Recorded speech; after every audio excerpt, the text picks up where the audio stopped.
Hello, everybody, and welcome back to another edition of Wrassle Graps. My name is Chris. My name is Vincent. Here today talking about Money in the Bank 2025. An alright show. 5 matches. We're going to go through them here. Starting off with the women's Money in the Bank match. It had First was Julia. Michael Cole's commentary anniversary. Oh, was it? Apparently it was, yes. Oh. You can tell how much it meant to me that I didn't take notes about it. I just kind of caught it on commentary and then I wrote it down. Alright, nice. Cool. It's like, congratulations. It's okay. I'll write it Good for down. Michael Cole. Yeah. So we get to the match. It's Julia, Ripley, Bliss, Fakir, Naomi, and Perez. And this match probably has to be match of the night, if not the other Money in the Bank. Well, one or the other. If you depends on what you prefer, obviously. This was my favorite match. I mean, I I would don't know if say, I have a favorite. I think they were kind of similar to each other. I mean, I have a favorite. So I have two tied for favorite, and I have one tied for least favorite. So Okay. that's just me. Yeah, I don't think I have one. I think I'll just say both of them were pretty good, but I'm not sure if they're one of them is better than the other. I mean, yeah. Well, let's talk about it. So this women's Money in the Bank match, a lot of fun spots in this one, and you end up with Naomi as the winner. And I think this was the perfect choice. Well, Naomi is perfect for this. She needed the win, and she got it, and it was a big one too. She really did, and I'm glad that she won it. There were some cool spots here. You of course have Vicaire doing the Devil's Kiss Ah, on the ladder. ah, ah, ah. Pat McAfee doing his best impression of that Ooh. wasn't great. I don't know what he was doing. He just makes noises. It's not the same thing. Like, just do the same noise that Booker T was doing, or don't do it at all. Yeah, I don't care for it. Yeah. What else happened here? I mean, There was Roxanne Perez being the glue as usual. You keep saying that. I keep not knowing what that means, but you keep saying that. She's what makes the match good. She keeps the match together, makes it good. I don't know about that, but props to Roxanne Perez for being here and showing out despite Even, the yeah. horrible stuff that happened to her this past week. So Her and props to her. Dominic Mysterio. Good for them for not letting it get to that. I guess so. Yeah, him too. Yeah. It's like, why are people doing that? People are just weird. Some people are I just think weird. people They are just ruin it for us. parasocial weirdos. Well, it's parasocial weirdo, and then there's, oh, here's your home address. I'm coming. Like that's fucked up. Stalkers. Yes. Parasocial stalkers. That's Chronically not. online stalkers. It's not parasocial. That's a crazy psychopath. Yeah, I suppose so. Crazy psychopath that needs to be in a mental asylum house or whatever. Needs professional help, indeed. Needs a therapist, probably. Some good parents. Maybe some jail time. Some jail time wouldn't hurt. Some jail, prison. Yeah. But yeah, Honestly, so they do need to go to prison. Like, who the fuck did that? whoever did should be in prison. I would agree with you there. Like, you're making death threats on the line. Like, first of all, why is Twitter not taking that seriously? Second of all, They- you should just be in prison. well, they did take hold the account so they could review it, and see if there's anything unlawful, which I'm sure they found unlawful stuff. I'm sure they. I mean, yes, yes, there was some unlawful stuff on it. And you don't exactly have to look super hard to find it. They were very open with it. Yeah, They weren't even trying to hide it. So but yeah, good to see that she's fine, and hopefully, she will stay fine. I don't know about fine, like mentally wise, but She's got I'm her just spirits up at least a little bit. I'm just impressed and appreciate that she's willing to come and show out here. Yeah, she's doing a job, doing a good job. That's props to her for that. Yeah, But props to everyone in the match also. This was a very enjoyable women's Money in the Bank. of course, this was good. Had a lot of good women in it. Alexa Bliss. Who else was in it? Ray Ripley was there. Oh, Rhea Ripley's not. She got buried under some ladders. He had the showdown with the stare down with her and Vicaire. That was fun. Uh, yeah, this was. I'm sorry that I can't remember some of the spots that happened here. This was like 2 days ago. True. But what's important that Naomi won. I feel bad that the only thing I can remember is the Devil's Kiss spot, but that's only because it's the only thing people will keep posting on Twitter. That's true. It's the spot of the match. I'm sure there was other great stuff that happened. I know there was. It's just that's the only thing people will talk about from this match. Sadly. But yeah, props to Naomi for winning this, of course. Looking forward to seeing her as champion soon. Hopefully she wins that. Yeah. Better. She needs it. Unless one of her ops try and, take it from her. Or Jade Cargill, probably. Yeah. So moving on, I would say the most disappointing match on the show, Dominic versus Octagon Jr. I wanted to see them both go so hard, but they didn't go hard at all. They just went for like 5 minutes and then they stopped. They went And then five Dominic minutes. won. Octagon got like a couple moves in, but did Liv Morgan get involved at all? I feel like she might have. I don't think she got involved at Worlds Collide. But in any case, When they had the brawl and then she like got in there. yeah. So in any case, it's like a 5 minute match. Octagon gets a couple moves in, but doesn't really get a lot of time to shine. I guess because he had the match earlier, which I can understand that if that's the case. But Dom wins in very quick fashion. Yes, he did win quickly. So I'm not sure if this does much for whoever has not seen Octagon Jr. before, Triple A at all, wrestlers, but I don't know if No, they'll be inclined to watch it. So if you just saw this match and you're like, why the fuck this guy? Like, what's he do? What's so special about him? And yeah, that you probably sucks. would not care. Yeah. You're like, Dominic But Mysterio's better, man. He's so better. of course, you got to give all that time to the Fireball ladder segment. Of course, that's the important part. Yeah, my friend El Gran Americano, he needs this ladder under the ring, Jack Gable says. And to So the Brutus Brothers. Gable's backstage with the Brutus brothers. He's sitting there and he's like, oh, check out my cool Fireball ladder. And I think Brutus is freaking the fuck out. He's like, oh my God, the Fireball ladder. That's crazy. I can't believe it's a Fireball ladder. That's so cool. Then he's like, yeah, well, my buddy El Grande Americano is going to want this place under the ring. So if you guys can do that. And then also tell me where it is so I can tell him. Yeah, exactly. So that's that segment. It was Because no dumb. one can talk to him for some reason. It was dumb. But you know what? Whatever. It is what it is. Yeah, whatever. I want that gimmick to end, okay? I really do. I thought the end game here was he wins Money in the Bank is El Grande, and then Unmasked like, oh, I'm Chad Gable, and then we don't. I thought so, but there seems to be no end to this gimmick. It's miserable. It's a miserable existence. Like, I'm just confused. I mean, I'm left confused. I don't like it. It's a dumb gimmick. We can stop now. We really can. We can, but they just don't have an end in sight. It doesn't. You just pick a night. Just pick a night. And just do it. Just send it. It's me. It was me all along. I think was he wrestling AJ Styles tonight on Raw? Just have him do it. Just have AJ take off the mask. Maybe it's Ray Phoenix all along, and I was correct the whole time. And you're just stuck on the skinny legs, man. I mean, he has to win something. Maybe he's been winning this whole time, and no one knows. I might be okay with that. I might be okay Yeah, with it. yeah. But like, Next, why, Ray? Why? it's dumb. It's just dumb. Let's just not do it anymore. Anyway, something that was dumb was Becky Lynch winning against Lyra Valkyria. Yeah, so this was, I believe, the rubber match between the two, which does make sense because Lyra won already, but they had another match. And Becky ends up winning this time after some cheating and is the new Women's Intercontinental Champion. Yes, and then after the match, the whole stipulation was that Lyra has to raise Becky's hand, and then she did that, and then she did it again, and then she was like, "Oh," Becky was like, "No, put the title around my waist," and then Lyra was like, "Okay, I'll do that," and then she German suplexed her Yeah, she beat her ass. She was not happy about it. and hit her with a finisher, and then she left. Okay, they say it was the Nightwing, her finisher, but it really wasn't because she didn't do the full like sit down that she normally does. So I don't count it as her finisher. Oh, so it was half the finish. Michael Cole called it that, but it wasn't the full thing. So Half I and won't half. call it. That's a different move. My only complaint with this match is it was good, but I feel like they were saving something for one more match, and I prefer this would have just been the last match. I would have hoped so, but apparently Becky needed to win this for some reason, even though I don't care to see that, but whatever. We'll see where it goes. We'll talk about it on the Raw review I whenever hope we do this that. match wasn't as good as people hoped it would be. I enjoyed it still. I thought it was good. It was a little slow paced, but it wasn't bad. It was good.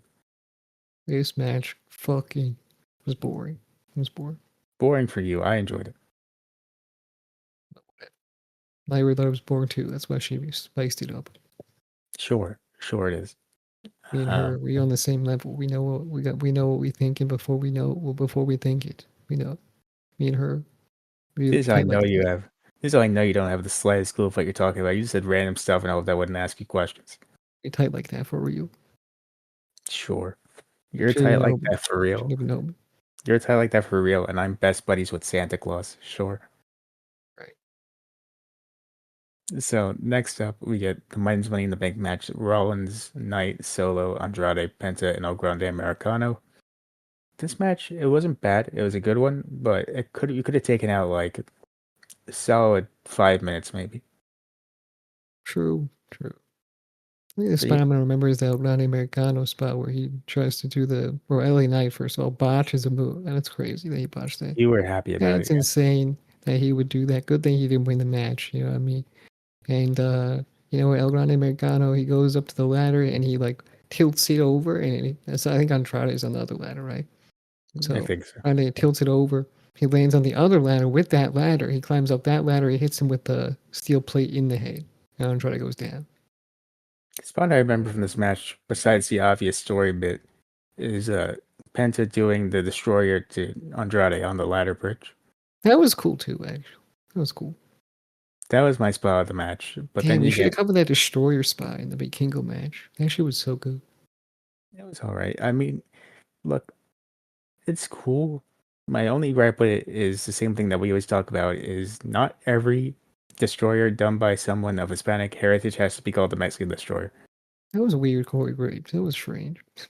That was Trent. You know, if Penta does it and he calls it that, fine. But Vikingo does not also call it that. You're not gaslighting me into this. He does not call it that. You're right. He never called it that a day in his life. He is calling it probably a destroyer, and that's better.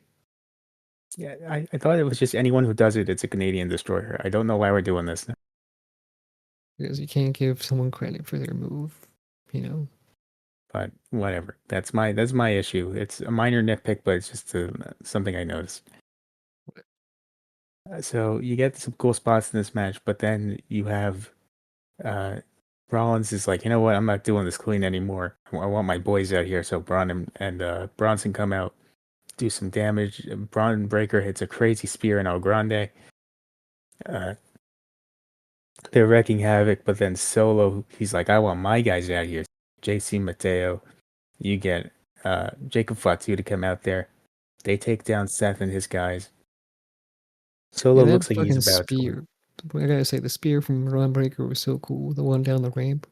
Yeah, it's El Grande. I covered that. Oh, you covered it? Oh, well, I Yeah. gotta say it again. He has one of the best spears of all time, this guy, Ron Breaker. This might be my favorite spear of all time. That dude's just hitting them like nothing. This guy does the spear correctly, and everyone else does it wrong. And maybe we can give it to like Roman Reigns, but other than that, no. If you're gonna do the spear, it has to look like you've actually just murdered somebody. Not like what Jey Uso does. Like this, Sometimes Bobby Lashley. Okay, Bobby Lashley could do a good one. Bobby Lashley's are cool when he does the flip. It's the flip. That's what does it. Yeah. But if it's just a straight up spear, like it looks like a tackle, that's not great. But like Braun Like Breaker does it. Edge does it horribly. As much as I love him, yes, he does not do a great one. In Jey Uso. The spear needs to look like you cut somebody in half with just your body weight. He sliced that man in half. Yeah. Like Braun Breaker Spears looks like he generally just murdered somebody. It looks like he just trucked them and they're done for life. Like if you told me that Braun Breaker spearing El Grande Americano, like he need to be out of action for 6 months or to a year, I believe it. That's how crazy that was. Exactly. And he might be. He just might be. I doubt it. I really doubt it. But Whatever. so the bloodline comes out and helps to fight off Rollins' guys. We get to a point where Jacob Fatu is helping Solo climb the ladder because he's like, "Oh, I love you," and he's climbing the ladder. But then he goes, "I hate you, Solo, you son of a bitch," and then he takes him off the ladder and he puts him down. Damn, I was so upset about that for like 2 seconds. And then I was like, damn, okay. Is what it is. Yeah, be that way. Yeah. But you know, the thing with him is that Jacob Fatu never needed that group. They needed him. Right. And That's now that they true. I have mean, him, Fatu should have been just the leader of the group. Look, now that they have JC Mateo as their new heavy, they don't need him there anymore. I feel like Fatu should have just led the group. I feel like Solo doesn't need it. Yeah. Really, if this doesn't end with, but I don't know. I feel like Jacob Fatu is more of a loner. Maybe if you want to make him a loner. I think he pulled that off much better. I think it's weird to have him as the leader. I just feel like I would put him in a bigger position. I mean, he's a U.S. champion. He's just a badass. So what, man? So what? He doesn't need the group. I mean, it's fine if I you want to give him see the him group. But he backing doesn't up. need. I want to see him barking orders. But he doesn't need to do that to be cool. It's the point. He could do it to be cool and fun. He has aura regardless. He doesn't need it. Aura. Yeah. Point is, after all this happens, a few more spots, Seth Rollins finally wins Money in the Bank. He I is think your LA guy. Knight tried to stop him. He did for no reason. They just had to give you like a little hope spot for LA Knight fans out there. And he's like, oh, maybe LA Knight will do it. And it's like, no, you won't actually. Don't worry about it. I didn't even know anyone was a fan of that guy. LA Knight. I know the spot made you very happy. Yeah, man. Seth Rollins won. Let's go. So High five. now, high five indeed. That was my pick. All right. So next up, we get to Rhodes and Jay versus Paul and Cena. My least anticipated match on the show. Oh, And WrestleMania announced in Las Vegas. oh yeah, they announced WrestleMania for Las Vegas, and Triple H had to fight the urge to say double or nothing. So he's just like, "You ready to double down, boys?" And I was just sitting Oh, there. I was like, "Dude, you know what you want to say. Why are you doing this? double down this.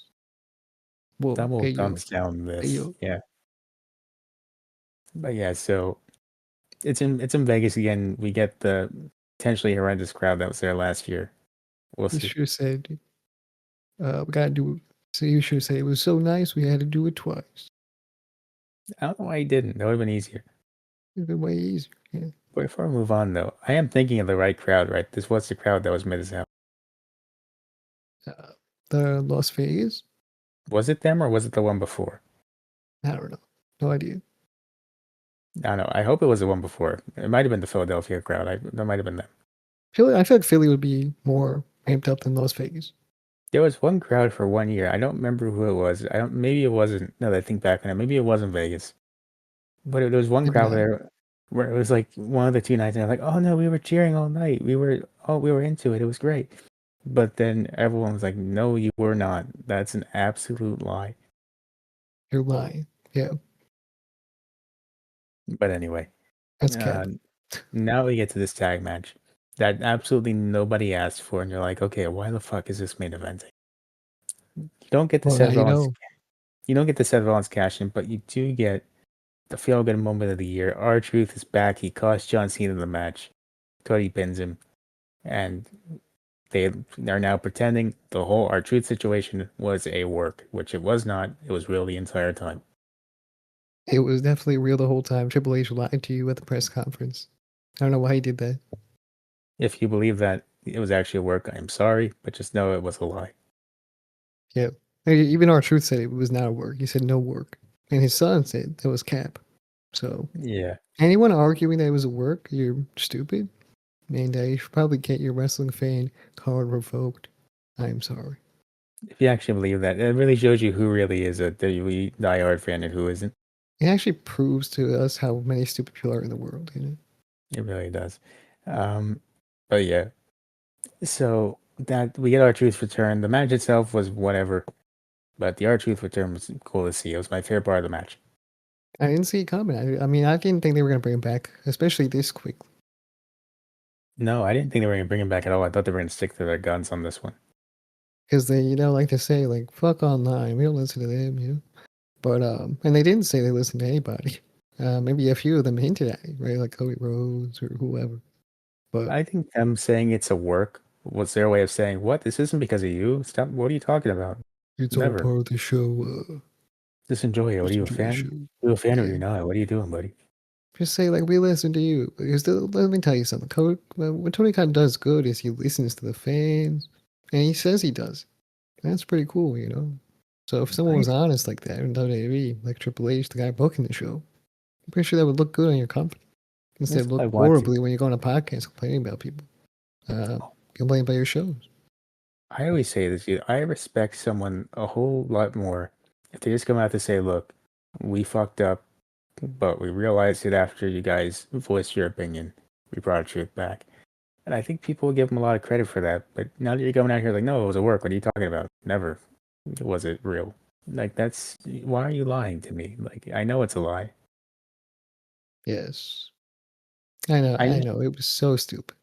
I know it's probably not Triple H's choice. Probably TKO said, "No, but no, it's a work. Tell him it's a work." But still, We didn't meet it. We didn't meet it.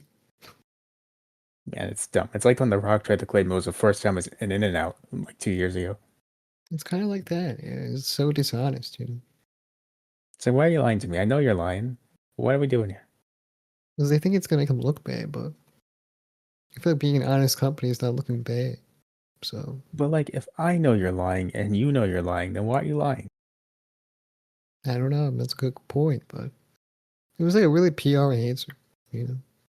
It wasn't even a good one. It was like he ran away from the question so fast. It's like, okay, so you just lied to me. Whatever. It's like when he fucking said the shit about the I don't see code because like you're not giving an answer, buddy. I mean, dude, I He don't know. picks the easy way out, but it's really the worst way out all the time. He thinks it's the easy way out. It never is. It's always the wrong answer. Exactly, that's the problem. He always thinks it is, and then it's just the worst answer he could have given. Like in his head, you know what he's probably thinking is different, but he's like, look, I don't want to give him the right answer, so I'll just give him something else. And it's just the dumbest thing you heard in your life. It's like The Rock too. The Rock and him are horrible. I think The Rock might be worse, The but Rock is a lot worse, but Triple H isn't good either at this. we have to be thankful it's not Hulk Hogan.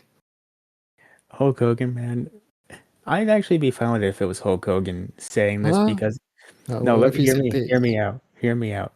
I would be okay if it was Hulk Hogan saying it was work because I'm used to it by now. I don't feel disappointed. I'm just like, oh, of course he said that, you know. yeah. If it was Hulk Hogan saying the other thing was like that's a whole other problem, you know. I'm just saying, like, if it was Hulk Hogan booking the show, thank God we don't have that going on. No, that's bad. You don't want that. Yeah. But yeah, so that was Money in the Bank. Yeah, Cody We pins John Cena. I'll see that. we're not going to cover the But, match too much R-Truth because did. R-Truth won the match. look, R-Truth won a match. Logan Paul botched. That was What more can funny. you ask for? Well, that was funny. Buckshot Larry or whatever, he botched it. And the only CM person Punk that doesn't botch. botch it had been Page. And Sam Punk botched it too. Yeah. But yeah, that was Money in the Bank. I don't know if I want to give it a thumbs up. I'd say more thumbs in the middle. I agree. I think it's a thumbs in the middle show. I don't. This could be because by the time we watched it, we were drained from the previous 3 hours of wrestling. But Yeah, for I was me, fucking drained. the Money And in the I Bank, had back problems. yeah, that's you. Yeah, but you know, the women's Money in the Bank match is great. I like the Intercontinental title match. I think the men's match went on a little bit too long, but I like the stuff that happened in it. Yeah, I mean, I think the R-Truth thing was the highlight of the show. Our truth returning was the match it was in. I couldn't care less for, and the Yeah. Dom match was too short. That was I my thought that review. was gonna be the best part of the show, like the best match, but it just went like 4 minutes, 5 minutes. It wasn't good. Me too. It's almost like they put it on there, but they're like, "Oh fuck, we don't have the time for this." They do though. They have all the time they Yeah, want. yeah. That's the weird part about it. But it's like they said, "Oh, we just don't have time for this." 5 matches or whatever is too much. Do 5 matches all the time. What are you talking about? Too much, man. Can't do it. But anyway, I am going to give it. I'm gonna give it probably. I'll give it a low thumbs up. Low thumbs up feels fair. It's a what? It's a thumbs in the middle. It's a thumbs up, but I'm like, maybe you could go back to thumbs in the middle. Just fucking pick one, man. God damn. I don't know what I want to pick. We can't do a low thumbs up. You do a low thumbs up. I can give a non-confident thumbs up. You cannot do that with this rating system. My rating system is the Orange Cassidy thumbs up because it's kind of weak, but I'm giving it, I Oh, guess. we can't said no. We have the same rating system, and you gotta pick something. Dave Meltzer can give a match 17 stars on a 5-star scale. I can do what I want here. We're not Dave Meltzer. We're Dave something else that rhymes with Meltzer. Just be lucky I'm not giving it a thumb and a quarter. That sounds crazy. Yeah, You don't want to say that to nobody. exactly. Just be thankful I'm not. All right. All right. Well, now because you did that, you have to do the outro. It's gonna be me anyway doing the outro. I mean, come on. Okay, if you want to. Guys, if you enjoyed, please make sure to leave a like, subscribe, comment, give us your thoughts on the show. Let us know your thoughts on whatever you want, really, whatever you feel like. Make sure to give us 5 stars on all podcasting platforms if you're so kind, and follow us on all the social medias. If you can, guys, thank you so much for listening. We'll see you in the next one. Bye.